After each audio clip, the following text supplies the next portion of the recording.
नमस्कार मित्रांनो, ओम नमः शिवाय। म्हातारपण म्हणजे आपल्या जीवनाचा शेवट नसतो, तर ती खऱ्या आयुष्याची सुरुवात असते। मित्रांनो, प्रत्येकाने ही कहाणी शेवटपर्यंत नक्की ऐका। अतिशय हृदयस्पर्शी अशी ही कहाणी आहे। चॅनलवर नवीन असाल तर व्हिडिओला लाईक, चॅनलला सबस्क्राईब करा, तसेच बेल आयकॉनसुद्धा प्रेस करा। आणि कहाणी आवडली तर कॉमेंटमध्ये ओम नमः शिवाय लिहायला अजिबात विसरू नका। चला तर आपण कहाणीला सुरुवात करूया। रोजच्या सवयीप्रमाणे आजही सकाळी मालतीबाई उठल्या आणि नेहमीप्रमाणे स्वयंपाकघरात जाऊन चहा बनवू लागल्या। ही त्यांची जुनी सवय होती। रोज सकाळी त्या स्वतःसाठी आणि त्यांच्या नवऱ्यासाठी चहा बनवायच्या आणि आवाज देत म्हणायच्या, "आहो, या चहा तयार झाला आहे." त्यानंतर मालतीबाई आणि त्यांचा नवरा ते दोघेही बाल्कनीत बसून चहाचा मस्त आस्वाद घेत गप्पा मारायचे। पण आज त्यांनी फक्त 1 कप चहा बनवला। चहा घेऊन मालतीबाई बाल्कनीत जात असतानाच त्यांचे लक्ष समोरच्या भिंतीवर टांगलेल्या शामरावजींच्या फोटोकडे गेले। फोटोला चढलेला हार पाहून त्यांना छातीत कळ आली। तो हार 20 दिवसांपूर्वी घडलेल्या त्या घटनेची शांत आठवण होता, जिच्यामुळे मालतीबाई पूर्णपणे कोलमडून गेल्या होत्या। त्यांच्या डोळ्यातून अश्रूंच्या धारा वाहू लागल्या। त्या अश्रूंमध्ये दडलेल्या दुःखाचा डोंगर कोणालाही समजून घेता येणार नाही।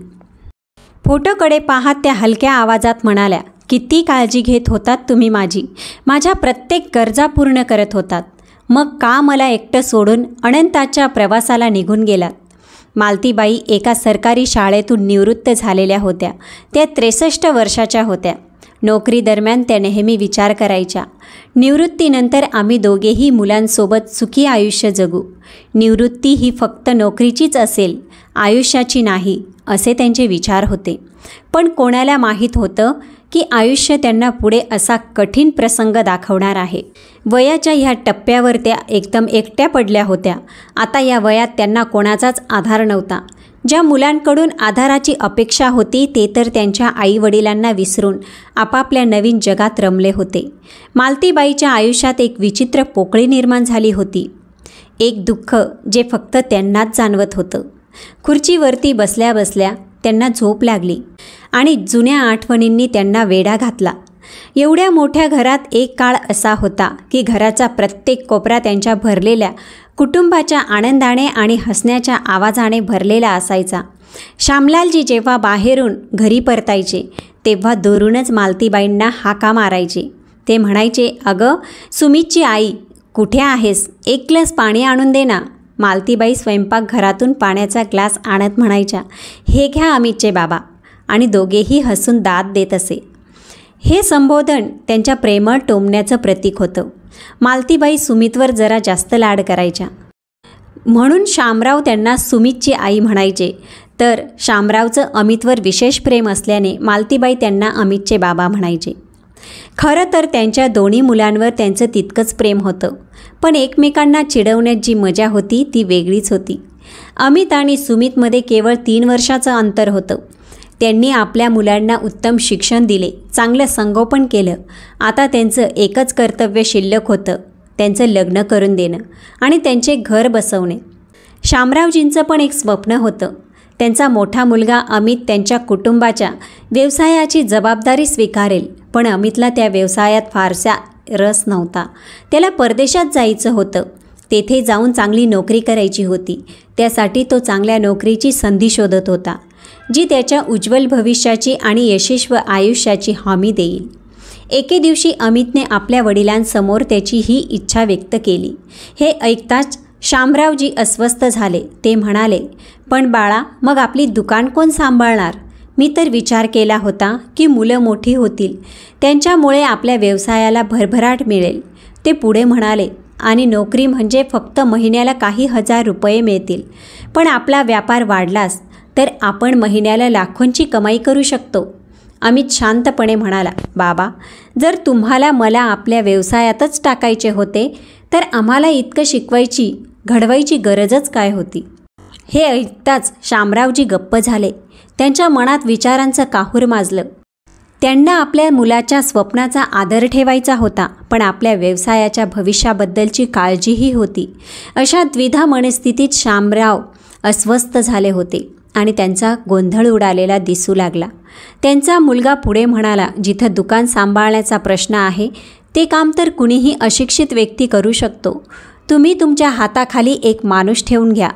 बाबा, मी ठरवलंय आता परदेशात जाऊन चांगली नोकरी मिळवून तिथेच स्थायी व्हायचं. माझं म्हणणं समजून घ्या, हे अमितने ठामपणे सांगितलं होतं. शामरावजींनी शांतपणे प्रत्युत्तर दिलं, बाळा, शिक्षण घेतलं जातं ते केवळ नोकरीसाठी नाही, तर आयुष्य अधिक व्यवस्थित आणि प्रगती करण्यासाठी, नव्या तंत्रज्ञानाच्या मदतीने जीवनात सुधारणा करण्यासाठी. आपला व्यापार सांभाळणं अशिक्षित लोकांचं काम नाही. आणि तसंच शिक्षण फक्त नोकरीसाठी असतं असंही नाही. व्यापार चालवण्यासाठी मजूर आहेतच, पण मी तुला फक्त हिशोब सांभाळायला सांगतोय. आणि बाळा, जर हा व्यापार तुला आवडत नसेल तर दुसरं काहीतरी सुरू कर. जर तुला व्यवसाय करायचाच नसेल तर नोकरी करायलाही मला काही हरकत नाही, पण कमीत कमी आपल्या देशात तर राहा. आपल्या आईवडिलांच्या डोळ्यांसमोर राहशील. शामरावनी त्याला समजावण्याचा खूप प्रयत्न केला, पण अमित काही ऐकण्याच्या मनस्थितीत नव्हता. त्याने तुटक उत्तर दिलं, बाबा, माझे स्वप्न मोठे आहेत. त्यासाठी मला परदेशच गाठावं लागणार. इथं राहून माझ्या क्षमतांचा उपयोग होणार नाही. तेव्हा सुमितने हस्तक्षेप करत म्हटलं, अरे दादा, हे तू काय बोलतो आहेस? ज्यांनी आपल्याला जन्म दिला, मोठं केलं, त्यांचं सगळं आयुष्य आपल्यासाठी समर्पित केलं, त्यांना सोडून जाण्याचा विचार कसा करू शकतोस तू? अमितने त्याच्या बोलण्याचाच उपहास केला. सुमित, तुला तर आईबाबांचे बोट धरून चालायची सवय आहे. तू कधीच यशस्वी होऊ शकणार नाहीस. तू बघ, जग किती पुढे गेलंय आणि तू मात्र त्या जुन्या विचारांच्या चौकटीत अडकून आहेस. पण मी तुझ्यासारखा नाही. मी स्वतंत्र आहे. मला आयुष्यात मोठं व्हायचंय. अमित कोणाचंही काहीही ऐकायला तयार नव्हता. अखेर आईवडिलांनी गप्प राहणं पसंत केलं. खूप प्रयत्नानंतर अमितने शेवटी विजा मिळवला आणि एक दिवस विमानात बसून अमेरिकेला निघून गेला. डॉलर्सच्या झगमगाटात त्याला आपल्या वृद्ध आईवडिलांची आठवण झाली नाही. ना त्यांच्या गरजा जाणवल्या, ना आपल्या जबाबदारीचं भान राहिलं. तो स्वतःच्या स्वप्नांच्या मागे धावत होता. मुलगा अशा प्रकारे परदेशात निघून गेल्यामुळे मालतीबाईंना खूप दुःख झालं. त्यावर शामराव मग्न होऊन म्हणाले, काही हरकत नाही मालती. आजकालची पिढी आपल्या मर्जीने जीवन जगण्याची इच्छा ठेवते. त्यावर मालती म्हणतात, पण आई वडील तर आपल्या मुलांसाठी आयुष्यभर झटत असतात. जन्मल्यापासून ते त्यांना मोठं करण्यापर्यंत त्यांच्या प्रत्येक गरजा पूर्ण करतात.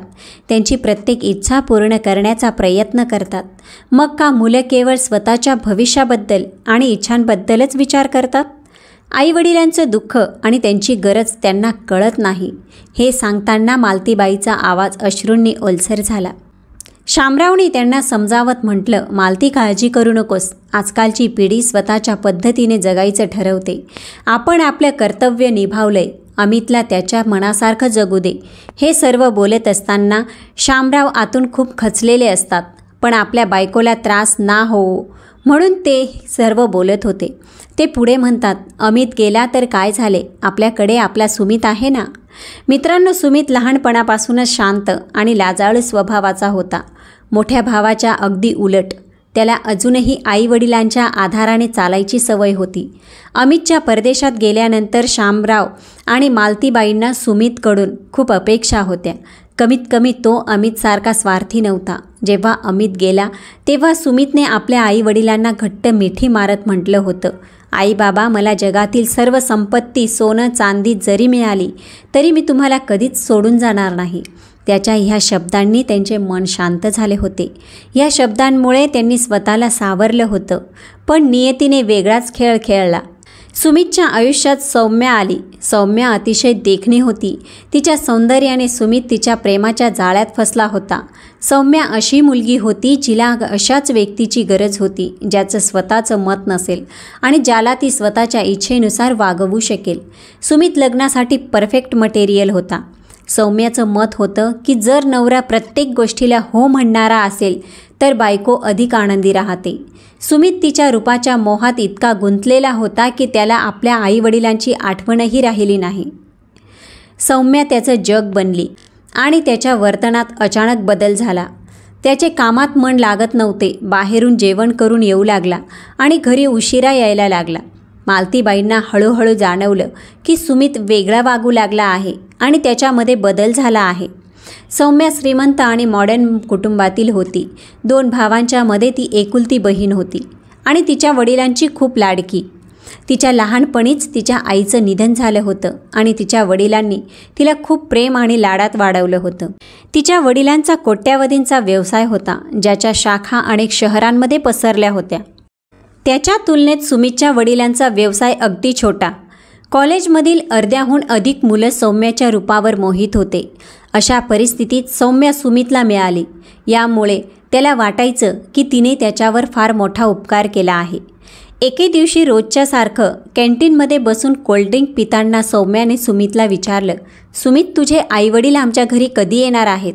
माझ्या बाबांना तुझ्या वडिलांना भेटायचं आहे. सुमित जरा गोंधळून म्हणाला, पण सौम्या, तुझ्या बाबांना माझ्या आईवडिलांना का भेटायचं आहे? मला भेटून त्यांना आनंद झाला नाही का? हे ऐकताच सौम्या चिडून म्हणाली, सुमित, तू खूप भोळा आहेस की मूर्ख? जर त्यांना तुझ्याशी भेटून आनंद झाला नसता तर ते तुझ्या आईवडिलांना भेटायची इच्छा का व्यक्त करतील? त्यांना आपल्या लग्नाच्या विषयी बोलायचे आहे आणि अशा गोष्टी तर घरचे मोठे लोकच ठरवतात. तर तू असं कर, या रविवारी तुझ्या आईवडिलांना आमच्या घरी पाठव. त्यानंतर माझे बाबा परदेशी जाणार आहेत आणि मला वाटतं त्याआधीच आपल्या लग्नाची तारीख निश्चित व्हायला हवी, नाहीतर ही गोष्ट कितीतरी महिने लांबेल. सुमित थोडा हवालदिल झाला आणि म्हणाला, सौम्या, मी अजूनपर्यंत माझ्या आईवडिलांशी याबाबत काहीच बोललो नाही. ती वैतागून म्हणाली, अरे मग त्यांच्याशी बोल ना. तुला मी कुठे कमी वाटत आहे का, जो तू माझ्याबद्दल बोलायलाही घाबरतोयस? सुमित गडबडून म्हणाला, सौम्या, मी असं कधी म्हणालो ग? मला फक्त थोडी भीती वाटते. स्वतःचं लग्न ठरवायची गोष्ट स्वतःच कशी बोलायची असं मला वाटतं. सौम्या रागाने म्हणाली, एक गोष्ट सांग, तुझे आईवडील तुला अजूनही लहान मूल समजतात का, की तूच स्वतःला मूल समजून बसलायस? मला सांग. तू सांगणार नसेल तर मीच जाऊन त्यांच्याशी बोलते. सुमित आता संभ्रमात पडला होता. सौम्याच्या दबावाखाली त्याला काय करावं हे समजत नव्हतं. त्याला सौम्याच्या अपेक्षांवर खरा उतरण्याची इच्छा होती, पण त्याच वेळी त्याच्या आईवडिलांशी बोलण्याचा विचार त्याला अधिक अस्वस्थ करत होता. सुमित घाबरून म्हणाला, अरे नाही सौम्या, तसं काहीही करू नकोस. जर तू असं काही केलंस तर माझे वडील कोणतीही चर्चा न करता या नात्याला नकार देतील. हे ऐकून सौम्या आश्चर्याने म्हणाली, असं का? इतक्या छोट्या गोष्टीवर नकार का देतील? तुमच्या कुटुंबात मुलींना आपली मते मांडण्याचा अधिकार नाही का? त्यांना स्वतःची इच्छा व्यक्त करण्याची मुभा नाही का? सौम्याचं बोलणं ऐकून सुमित गोंधळून गेला. तो विचार करू लागला की सौम्याला कसं समजवायचं. तो म्हणाला, तसं नाही, पण आमच्या कुटुंबात अशा मुलींपासून थोडं लांब राहायचा विचार केला जातो, ज्या स्वतःहून होणाऱ्या सासरी जाऊन नात्याबद्दल बोलतात. लग्नासारख्या गोष्टी जरा सोज्वळ आणि पद्धतशीर रीतीने घडायला हव्यात ना. सौम्या वैतागून म्हणाली, अच्छा, म्हणजे तुमच्या म्हणण्यानुसार तुमचं कुटुंब जुन्या विचारांचे आणि जुन्या पद्धतीने चालणारे आहे. तो म्हणाला, असे नाही, ते इतकेही जुनाट विचारांचे नाहीत की ते माझ्या पसंतीला महत्त्व देणार नाहीत. ते माझ्यावर खूप प्रेम करतात. सौम्या थोडी कठोरपणे म्हणाली, सुमित, लग्नाआधीच हे स्पष्ट झालं तर चांगलं आहे, तुझ्यासाठी आणि माझ्यासाठीही. मी अशा बंदिस्त वातावरणात कधीच राहू शकत नाही. हे ऐकून सुमित चकित झाला. त्याला काहीही करून सौम्याला गमवायचं नव्हतं. तो म्हणतो, तुला नेमकं काय करायचं आहे सौम्या? सुमित, तुला ठाऊक आहे, मी अत्यंत स्वतंत्र विचारांची आणि आधुनिक मुलगी आहे. माझ्या बाबांनी मला कधीच बंधन घातले नाही. माझे भाऊसुद्धा त्यांच्या मर्जीनुसार वागतात. माझ्या वडिलांनाही आमच्यावरती कधीच बंधने घालावीशी वाटली नाहीत. इतकेच काय, पण माझे बाबाही क्लबला जातात आणि मित्रांसोबत कधीकधी दारू पितात. अशा खुल्या वातावरणातून निघून तुझ्या बंदिस्त वातावरणात असलेल्या विचारांच्या घरात, त्या ताणलेल्या वातावरणात मी कसं राहणार? तुला माहीत आहे ना, मी अशा ठिकाणी राहू शकत नाही. सुमित म्हणाला, तू काय म्हणतेस मला कळत नाही. तुला ठाऊक आहे ना की मी तुझ्याशिवाय राहू शकत नाही. तू तर लग्नालाच नकार देत आहेस. त्याच्या आवाजात दुःख स्पष्ट जाणवत होतं. सौम्या शांत राहिली, पण तिच्या चेहऱ्यावर तिच्या निर्णयाचा ठामपणा दिसत होता. सुमित आतून घुसमटून गेला होता. त्याला हेही कळत नव्हतं की त्याने कुटुंबाची बाजू घ्यावी की सौम्याची. सुमितची ही गोष्ट ऐकून सौम्या म्हणाली, अरे नाही सुमित, मी तुला लग्नाला नाही म्हणत नाहीये. मी फक्त तुझ्या आईवडिलांसोबत राहायला नकार देत आहे. माझा साधा अर्थ एवढाच आहे की लग्नानंतर आपण स्वतंत्रपणे राहू. सुमित या गोष्टीने अधिकच गोंधळून गेला. तो म्हणाला, नाही सौम्या, मी माझ्या आईवडिलांना सोडून कसा राहू शकतो. ती थोड्या रागावलेल्या स्वरात म्हणाली, सुमित, तू असे बोलतोस जणू तुझे आईवडील लहान मुलासारखे आहेत जे तुझ्याशिवाय राहू शकत नाही. जर तुझा मोठा भाऊ त्यांना सोडून जाऊ शकतो तर तुझ्या जाण्याने कोणता मोठा प्रश्न निर्माण होणार आहे. आणि त्यातून महत्त्वाचं म्हणजे माझ्या बाबांनी निर्णय घेतला आहे की कंपनीची अमेरिकेतली शाखा ते तुझ्या हवाली करतील आणि आपण तिथे जाऊन राहू. हा निर्णय आपल्या भल्यासाठीच त्यांनी घेतला आहे. सुमितने चिंताग्रस्त स्वरात उत्तर दिलं, पण सौम्या, माझ्या आईवडिलांप्रती माझी काही जबाबदारी नाही का? मी परदेशी गेलो तर ते दोघं एकटेच राहतील. ती शांतपणे पण ठामपणे म्हणाली, अरे ते एकटे का राहतील? त्यांना इथे आपली नातीगोती आहेत ना, सर्वांशी संबंध ठेवतीलच. आणि एक गोष्ट लक्षात ठेव, जेव्हा मुलं मोठी होतात तेव्हा आईवडिलांनी त्यांना स्वतःच्या निर्णयानुसार जगू दिलं पाहिजे. आपण त्यांच्यासोबत राहू, स्वतःला मागे टाकणं योग्य नाही. सौम्याच्या या ठाम विचारांनी सुमित थोडा हलका झाला. त्याला वाटू लागलं की सौम्या म्हणते त्यात काही चुकीचं नाही. ती फक्त आपलं भविष्य अधिक चांगलं बनवण्यासाठी बोलत आहे. त्या रात्री सुमित घरी परतला तेव्हा त्याने सगळी हिंमत एकवटून आपल्या आईवडिलांशी तिच्याबद्दल चर्चा केली आणि त्याबरोबर सौम्याचे विचार आणि तिच्या वडिलांच्या अमेरिकेतल्या व्यवसायाबद्दलचं प्रस्तावही सांगितला. सुमितच्या तोंडून हे ऐकताच मालतीबाई आणि शामराव अवाक झाले. त्यांना आपल्या लहान मुलाकडून अशा गोष्टीची अपेक्षा नव्हती. शामराव थकलेल्या आवाजात म्हणाले, सुमित, तुझं काय म्हणणं आहे? तूही आम्हाला सोडून जाऊ इच्छितो का? सुमितने खाली मान घालून हळू आवाजात उत्तर दिलं, हो बाबा, मला सौम्याबरोबर अमेरिकात जाऊन तिच्या बाबांचा व्यवसाय सांभाळायचा आहे. हे ऐकून घरात एक गडद शांतता पसरली. मालतीबाईच्या डोळ्यातून अश्रू वाहू लागले. त्या मनोमन विचार करत होत्या की त्यांच्या लहान मुलानेही असा निर्णय घ्यावा हे कधीही अपेक्षित नव्हतं. गंभीर श्वास घेत शामराव म्हणाले, सुमित बाळा, तू जाऊ शकतोस, आम्ही तुला अडवणार नाही. मालतीबाईंनी डोळे भरून नवऱ्याकडे पाहिलं आणि म्हणाल्या, हे काय म्हणताय तुम्ही? शामराव भिन्न आवाजात म्हणाले, बरोबरच आहे ना. चिमण्या जशा मोठ्या झाल्यावर त्यांना घरट्यात राहायला आवडत नाही, तसेच आपले मुलंही इच्छा ठेवत आहेत. ते फक्त स्वतःच्या स्वातंत्र्याचा आनंद घेऊ इच्छितात. घरट्यात ते फक्त तेव्हाच राहतात जोपर्यंत उडू शकत नाहीत. आपलं पिलूही मोठं झालंय. हे बोलताना त्यांच्या डोळ्यातून अश्रू ओघळले. हे ऐकून सुमित आनंदित झाला. त्याने ताबडतोब सौम्याला फोन करून ही गोष्ट सांगितली. काही दिवसातच त्याने सौम्याशी लग्न केलं. सौम्या सुमितची बायको बनून सासरी आली, पण ते फक्त रीत म्हणून. काही दिवसांनी ती परत माहेरी गेली, मात्र एकटी नाही, सुमितलाही सोबत घेऊन गेली. या सर्व घटनेमुळे थोड्याच दिवसात शामराव यांची तब्येत खूप खराब होऊ लागली. दुकान सांभाळणं आता त्यांच्या आवाक्याबाहेरचं होतं. त्यामुळे त्यांनी ती दुकान विकून टाकली. नंतर सुमितही सौम्या आणि तिच्या कुटुंबासोबत अमेरिकेला शिफ्ट झाला. मालतीबाई आणि शामरावच्या आयुष्यातील शेवटची आशाही मावळली होती. त्यांनी मुलांच्या वागणुकीला मनावर घेतलं होतं. मनात साचलेलं दुःख त्यांना आतून पोखरत होतं. कधी काळी हसऱ्या चेहऱ्यांनी भरलेलं गजबजलेलं त्यांचं घर आता सुनं वाटत होतं. मोठमोठे हॉल, लांबट वरांडे, सुंदर खिडक्या आणि झरोके आता त्यांना जणू खायला उठत होतं. घराची शोभा तिथे राहणाऱ्या लोकांमुळे असते, अन्यथा ते ईट आणि दगडाचं भकास ठिकाण वाटतं. ते दोघे नवरा बायको आता एकमेकांशी बोलून मन हलकं करत असायचे, पण बोलण्याच्या ओघात पुन्हा भूतकाळ आठवायचा. पुन्हा मुलांच्या गोष्टी काढत आठवणींच्या समुद्रात बुडून शेवटी अश्रूंनी आपलं मन हलकं करत होते. त्यांनी खूप प्रयत्न केला की मुलांच्या आठवणींनी स्वतःला त्रास होऊ देणार नाही, पण त्या आठवणी टाळूनही दुःख टाळता आलं नाही. त्या आठवणींनी त्यांना आतून उद्ध्वस्त करून ठेवलं होतं. सवयी एकदा पक्क्या झाल्या की त्या सोडणं फार अवघड असतं.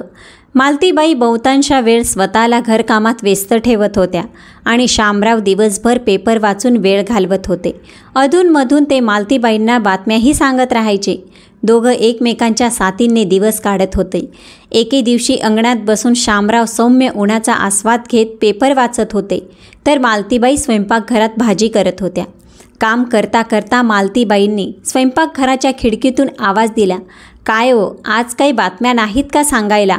परंतु शामरावने उत्तर दिलं नाही. ते असे वाटत होते की ते शांतपणे पेपर वाचण्यात मग्न आहे. काही वेळ गेला तरी त्यांनी काहीही ते बोलले नाही. मालतीबाईंना त्यांचं वागणं थोडं विचित्र वाटलं, म्हणून त्या स्वयंपाकघरातून बाहेर आल्या. बाहेर आल्यावर पाहतात तर पेपर खाली पडलेला होता आणि शामराव खुर्चीत डोकं मागे टेकून आकाशाकडे पाहत होते. मालतीबाईच्या मनात शंका आली. त्या जवळ गेल्या आणि त्यांनी शामरावांना हलवून पाहिलं, पण त्यांच्या गळ्याला झुकता आलं होतं. त्यांचं शरीर निष्प्राण झालं होतं. हे पाहताच मालतीबाईच्या तोंडून एक हृदयविदारक किंकाळी निघाली आणि त्या फुटफुटत रडू लागल्या. थोड्याच वेळात शेजारी आले नातेवाईकही गोळा झाले. शामरावांच्या मुलांना फोन करून त्यांच्या निधनाची बातमी कळवण्यात आली. दोन्ही मुलांनी फोनवरच दुःख व्यक्त केलं, पण सांगितलं की त्यांना येण्यासाठी वेळ लागेल, त्यामुळे त्यांना वडिलांच्या अंत्यसंस्कारात सहभागी होता येणार नाही. त्यांनी सांगितलं की वडिलांचे अंत्यसंस्कार त्यांच्या अनुपस्थितीतच करावे. मुलं आधीच त्यांना विसरून बसली होती, पण नवऱ्याच्या निधनानंतर मालतीबाई पूर्णपणे कोलमडून गेल्या होत्या. वरून नातेवाईकांचे शब्द जणू त्यांच्या मनावर घाव घालत होते. नातेवाईकांपैकी एक महिला म्हणाली, "आईबाप जीवाचा आटापिटा करून मुलांना मोठं करतात. त्यांचं सारं आयुष्य त्यांच्या मुलांसाठी घालवतात.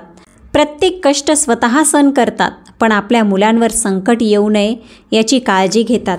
आणि जेव्हा मुलं मोठी होतात तेव्हा ती आपल्या आईवडिलांनाच विसरून जातात. ज्या आईवडिलांच्या वृद्धापन काळाचा आधार मानले जाते तेच मुलांच्या जीवनात कुठेच दिसत नाहीत. त्यांना फक्त आपलं कुटुंब, आपली बायको आणि मुलंच महत्त्वाचे वाटतात." शेजारी बसलेल्या एका महिलेने हळहळत म्हटलं, "आजकाल मुलांसाठी सर्व काही पैसा आहे. नात्यांनाही पैशानेच स्थान घेतलं आहे. मर्यादा तुटत असेल तर तुटू दे." तिच्या या शब्दांना इतर महिलाही अनुमोदन देत होत्या. सगळ्यांच्या मध्ये गप्प बसलेल्या मालतीबाई फक्त स्तब्ध नजर लावून बसल्या होत्या. हळूहळू दिवस निघून गेला. सगळे नातेवाईकही त्यांच्या घरी निघून गेले. मालतीबाई मात्र एकट्याच राहिल्या होत्या. अजूनही त्या दुःखातून सावरू शकल्या नाहीत. या घटनेला 20 दिवस झाले होते. आपला नवरा शामरावच्या आराम खुर्चीवर बसून मालतीबाई चहा प्यायला बसल्या होत्या.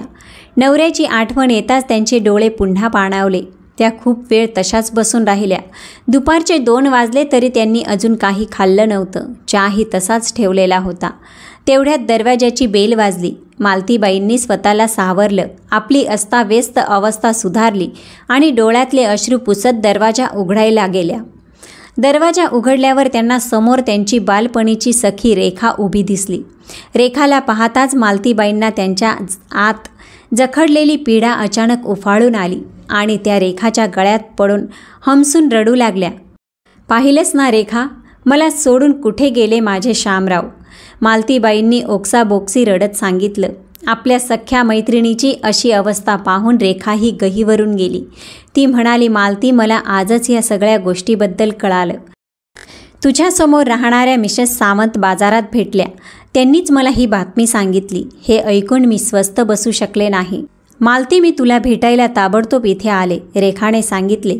थोडा वेळ गप्पा मारल्यानंतर मालतीबाई चहा बनवण्यासाठी उठल्या, पण अचानक अशक्तपणामुळे त्यांना चक्कर आली आणि त्या पडू लागल्या. रेखाने त्यांना सावरलं. "मालती, तुझी तब्येत ठीक नाही वाटत. मी डॉक्टरांना बोलवते," रेखाने काळजीने म्हटलं. मालतीबाई म्हणाल्या, "नको रेखा, काही नाही झालं मला. फक्त मी आज काही खाल्लं नाही आहे म्हणून अशक्तपणा जाणवत आहे." "म्हणजे तू अजूनही उपाशी आहेस?" रेखाने आश्चर्याने विचारलं. ती पटकन स्वयंपाकघरात गेली आणि आपल्या सखीच्या खाण्यासाठी काहीतरी बनवून घेऊन आली. "पहा मालती, अश्रू ढाळून काहीही साध्य होत नाही.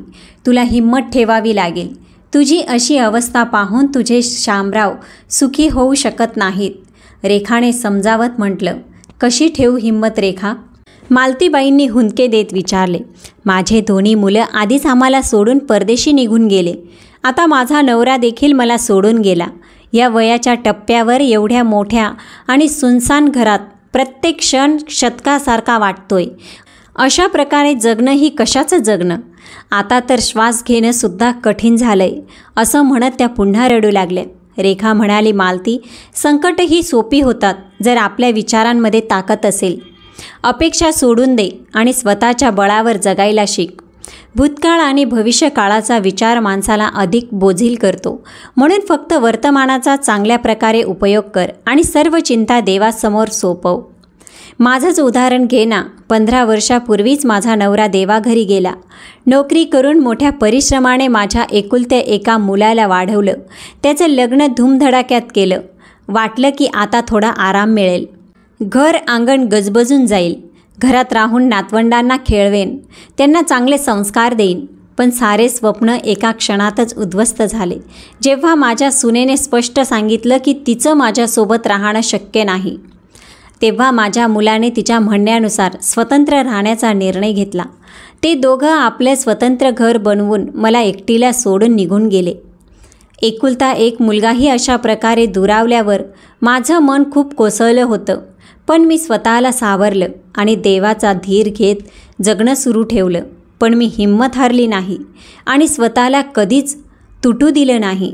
रेखा पुढे म्हणाली, घरी राहून मी मुलांना शिकवण्याचा व्यवसाय सुरू केला. त्याने 4 पैसे मिळतात, वेळही चांगला जातो आणि मनही स्वस्थ राहते. रेखाच्या ह्या बोलण्याने मालतीबाई खूपच प्रभावित झाल्या. खरंच रेखाचं धैर्य आणि सकारात्मकता कौतुकास्पद होती. तिचं उदाहरण पाहून मालतीबाईंना जाणवलं की माणसाचं वय नाही तर त्याचा आत्मविश्वास आणि जिद्द महत्त्वाची असते. ठीक आहे मालती, आता मी निघते. उद्या पुन्हा भेटायला येईन, असं म्हणत रेखा आपल्या घरी गेली. पण तिच्या बोलण्याचे शब्द मालतीबाईच्या मनात पुन्हा पुन्हा उमटत राहिले. त्या बऱ्याच वेळ विचार करत राहिल्या. दुसऱ्या दिवशी सकाळी सूर्योदयाच्या प्रकाशाने मालतीबाई जाग्या झाल्या. खिडकीतून डोकावणारी सूर्याची किरणे त्यांना जणू म्हणत होत्या, मी तुझ्यासोबत आहे. त्या क्षणी मालतीबाईंनी अतीत विसरून नवीन सुरुवात करण्याचा निर्णय घेतला. तिथे अमेरिकेमध्ये सुमित आपल्या सासरे आणि मेहुण्यांसोबत त्यांचा व्यवसाय सांभाळत होता. सौम्याचे भाऊ सुमितच्या उपस्थितीमुळे आनंदी नव्हते. सुमितच्या येण्याने त्यांना वाटू लागलं की त्याच्या महत्त्वाला कमी केलं जात आहे. शिवाय व्यवसायाचा एक भागीदार वाढल्याने त्यांच्या मनात असंतोष होता. पण आपल्या वडिलांच्या धाकामुळे ते त्याला थेट काहीच बोलत नव्हते. फक्त मनातच कुचंबणा करत होते. हळूहळू वेळ सरत होती आणि सुमितलाही आपल्या मेहुण्यांच्या वागण्यात बदल जाणवू लागला होता. सगळं समजूनही नासमज असल्याचं भासवत होता. दुसरीकडे अमेरिकेत आल्यावर सौम्याला जणू पंखच फुटले होते. ती आपला पूर्ण वेळ ब्युटी पार्लर, पार्ट्या आणि खरेदीत घालवत होती. पैशांची उधळपट्टी करण्यात ती मागे नव्हती. एक दिवस सौम्याच्या वडिलांनी दारू पिऊन गाडी चालवली आणि दुर्दैवाने त्यांची गाडी अपघाताला सामोरी गेली. त्यातच त्यांचा मृत्यू झाला. सौम्याच्या भावांच्या डोळ्यात आधीच सुमित खुपत होता आणि आता तर त्यांचा असंतोष आणखी वाढला. त्यांना त्याची बहीण आणि तिचा नवरा त्यांच्यासोबत राहत आहे हे बिलकुल आवडत नव्हते. सौम्याच्या भावांनी वडिलांच्या निधनानंतर तिला तिच्या हक्काची संपत्ती दिली आणि तिला स्पष्ट शब्दात सांगितलं तिने आणि सुमितने हे घर सोडून द्यावं. सौम्या कधीच ह्या प्रकारच्या परिस्थितीत राहिलेली नव्हती. तिने तर आयुष्यभर फक्त ऐशो आराम पाहिले होते. परिश्रमाची तिला कधीच जाण आणि महत्त्व नव्हतं. तिला फक्त हवे ते मिळवण्याची सवय होती. पण आता परिस्थिती बदलली होती. वडिलांच्या निधनानंतर भावजायांचं वागणं पूर्णपणे बदललं होतं. त्या केवळ सौम्याला टोमणे मारून तिचा अपमान करत नव्हत्या, तर तिच्या विरुद्ध आपल्या नवऱ्यांना उभं करीत होत्या. त्या दोघी आता कोणत्याही प्रकारे सौम्याला आणि सुमितला घराबाहेर काढण्याच्या तयारीत होत्या. सौम्या ह्या वागणुकीने खूपच संतप्त झाली होती. तिला लवकरात लवकर घर सोडून निघण्याची इच्छा होती. तिला हा त्रास सहन होत नव्हता. पण हे शक्य कसं होणार? तिच्या भावांनी दिलेला वाटा इतका अपुरा होता की त्यातून स्वतंत्र घर आणि नव्यानं काम सुरू करणं अशक्य होतं.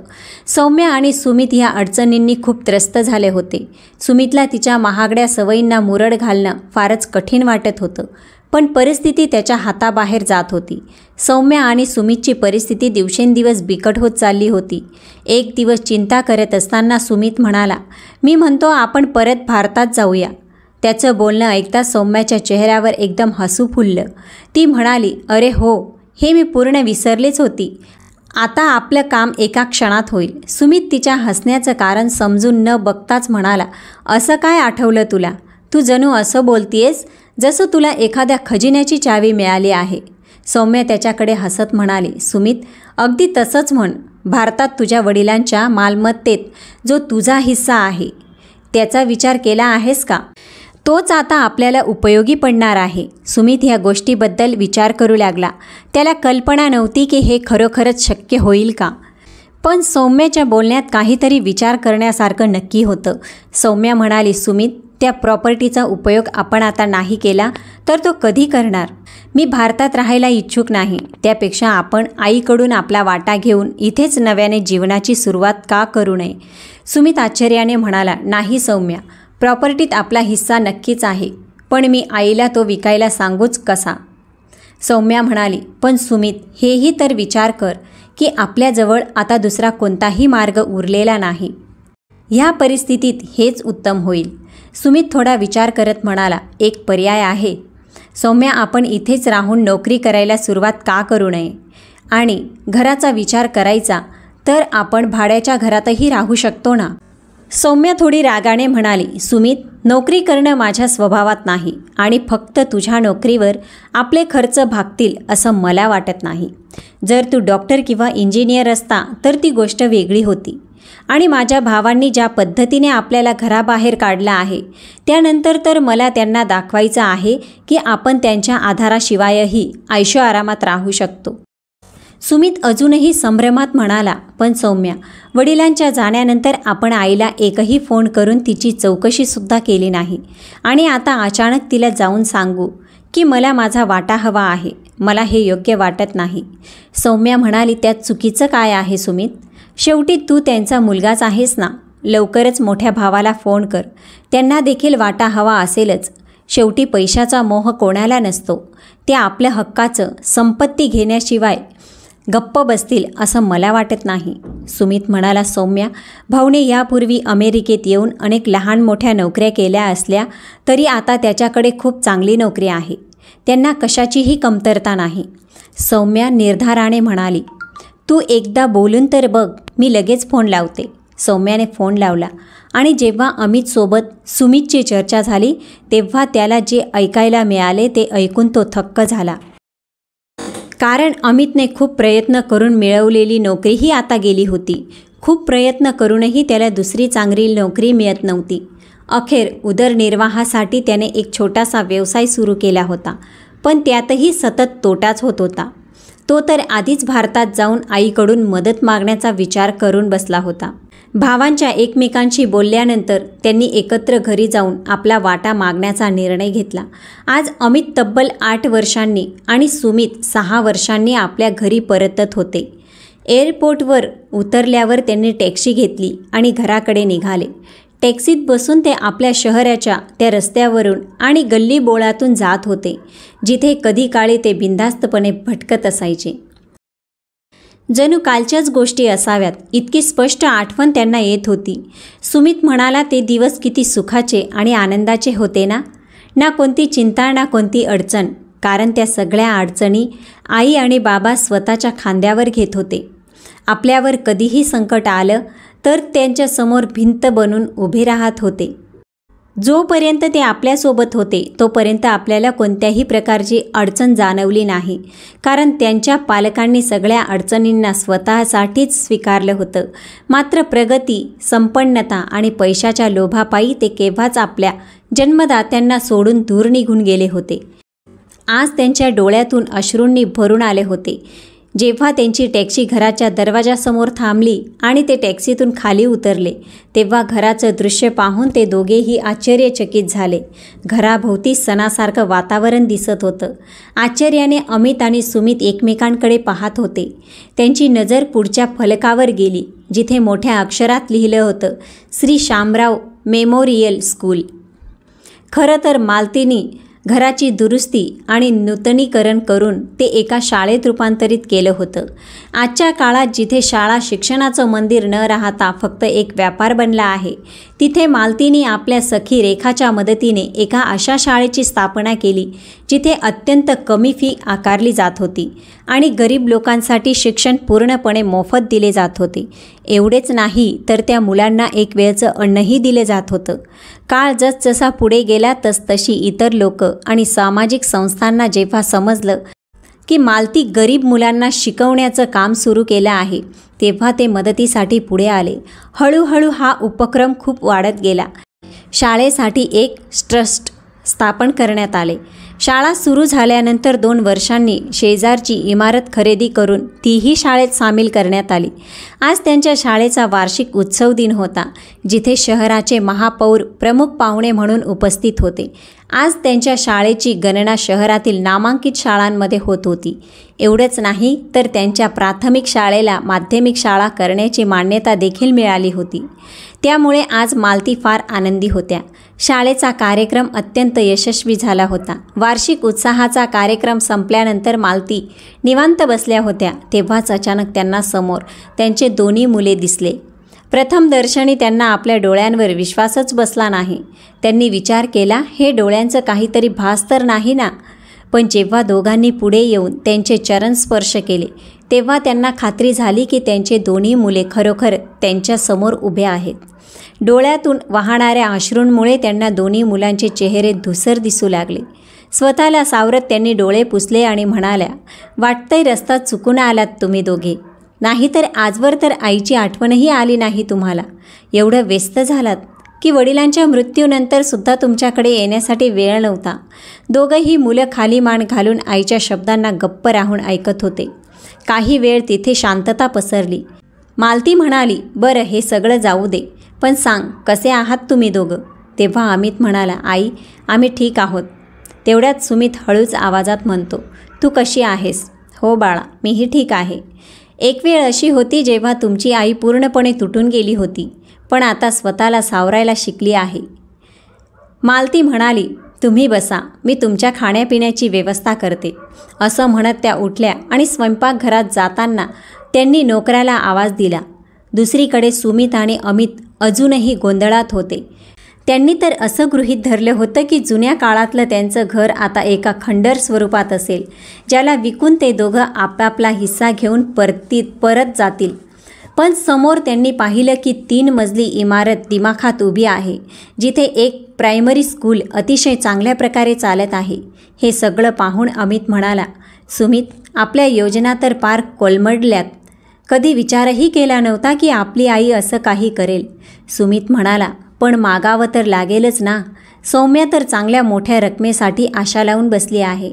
जर पैसे घेऊन गेलो नाही तर ती मला गिळून टाकेल. हो सुमित, मला पण पैशांची गरज आहे. हे बघ, मुलं कितीही मोठी झाली तरी आईसमोर ती मुलेच राहतात. घरातला हिस्सा न मिळाला तरी निदान दुकानाचा हिस्सा तरी मिळायलाच हवा. थोड्याच वेळात मालतीने जेवणाची व्यवस्था केली. सगळे एकत्र जेवायला बसले. जेवताना अमित आणि सुमित गोंधळलेले होते हे मालतीने ओळखलं, पण त्या काही बोलल्या नाही. सर्वांचे जेवण झाले. तेवढ्यात अमित म्हणाला, आई, आम्हा दोघांना तुझ्याशी काही बोलायचं आहे. तेव्हा मालती म्हणाली, मी समजते बाळा, तुम्हाला काय बोलायचं आहे ते, पण ज्या गोष्टीसाठी तुम्ही इकडे आला आहात ती तुम्हाला मिळणार नाही. दोघं भावंड आश्चर्यचकित होऊन आईकडे पाहू लागले. तेव्हा मालती म्हणाली, तुमच्या आईला विसरू नका. तुमच्या लहानपणापासून तुमच्या प्रत्येक हालचालीशी मी परिचित आहे. मी काही समजत नाही का की तुम्ही इकडे तुमचा हिस्सा मागायला आले आहात? मालतीच्या ह्या शब्दांनी सुमितच्या कपाळावर घामाच्या धारा वाहू लागल्या. पण बाळा, आता ना या घरात तुमचा काही हिस्सा आहे ना? तुमच्या बाबांच्या दुकानात. दुकान तर आम्ही त्यावेळीच विकून टाकलं होतं, जेव्हा तुमचे बाबा सतत आजारी राहू लागले होते. त्यावेळी त्यांच्या उपचारासाठी पैशांची गरज होती आणि त्यातून उरलेल्या पैशांनी मी हे घर दुरुस्त करून त्यात शाळा सुरू केली आहे. आता हे घर मी शाळेच्या ट्रस्टच्या नावावर केलं आहे, जेणेकरून मी या जगातून जाण्यानंतरही ही शाळा तशीच चालू राहील. अमितने चिडून विचारले, पण आई, तुला हे सगळं करण्याची काय गरज होती? त्या म्हणाल्या, बाळा, माझ्या जीवनात पैसा कालही महत्त्वाचा नव्हता आणि आजही नाही. माझी तर फक्त एकच इच्छा होती, आपलं घर आपल्या मुलांच्या अस्तित्वाने उजळून निघावं. पण ज्यांच्यासाठी हे मोठं घर उभं केलं ते मुलं परदेशात जाऊन स्थायी झाले. तुमच्या बाबांच्या जाण्यानंतर एकटेपणा सहन करणं माझ्यासाठी कठीण झालं होतं. रिकामं घर अक्षरशः खायला उठायचे. म्हणून ठरवलं लोकांची मदत करून थोडं पुण्य कमवावे आणि समाजसेवेसाठी स्वतःला वाहून टाकावे. त्यातून आयुष्यालाही अर्थ मिळेल. आणि पहा, मी एक पाऊल पुढे टाकलं तर देवानेही माझी साथ दिली. आजकाल कसा वेळ जातो कळतही नाही. एकटेपणा आता माझ्या आसपासही फिरकत नाही. आणि हो बाळा, ही गोष्ट तर तुम्हीच मला शिकवली आहे की मुलं मोठी झाली की त्यांना त्यांच्या आयुष्यावर जगू द्यावं, त्यांना पायाला बांधून ठेवू नये. मी फक्त तुमच्याच शिकवणीवर अंमल केला आहे. तेवढ्यात शिपायाने येऊन सांगितलं, मॅडम तुम्हाला कोणीतरी भेटायला आलं आहे. मालती म्हणाल्या, ठीक आहे, त्यांना ऑफिसमध्ये बसायला सांगा, मी येते. चला बाळांनो, मला थोडं काम आहे, ते करून मी परत येते. तोपर्यंत तुम्ही आराम करा. असं म्हणत मालती तेथून निघून गेल्या. मालतीचं उत्तर ऐकून अमित आणि सुमितचं मन रागाने भरून गेलं. त्यांना स्वतःचा अपमान झाल्यासारखं वाटलं. पण त्याचवेळी त्यांच्या आईच्या आत्मनिर्भरतेने त्यांना आश्चर्यचकित केले. दुसऱ्या दिवशी दोघंही आपले सामान घेऊन आईशी न बोलता अमेरिकेला परत निघून गेले. मित्रांनो, ही कथा आपल्याला काय शिकवते तर प्रत्येक आईवडिलांना हे शिकवते की जर तुमची मुले तुमच्यासोबत अशा प्रकारे वागू लागले तर तुम्ही स्वतःला त्रास न देता त्या परिस्थितीवरती मात केली पाहिजे आणि जीवन जगण्यासाठी संघर्ष करायचे कधीच सोडायचे नाही. ही कथा प्रत्येक मुलांना हेही शिकवते की आईवडील म्हातारे झाले की ते त्यांच्यासाठी ओझे आहेत असं समजू नये, तर त्यांना कमी समजू नका. ते त्यांच्या आयुष्य, त्यांची जबाबदारी उचलू शकतात आणि स्वतःचे नवे जग उभे करू शकतात. मित्रांनो, तुम्हाला ही कथा कशी वाटली कॉमेंटमध्ये नक्की सांगा. कथा आवडली असेल तर ओम नमः शिवाय लिहायला अजिबात विसरू नका.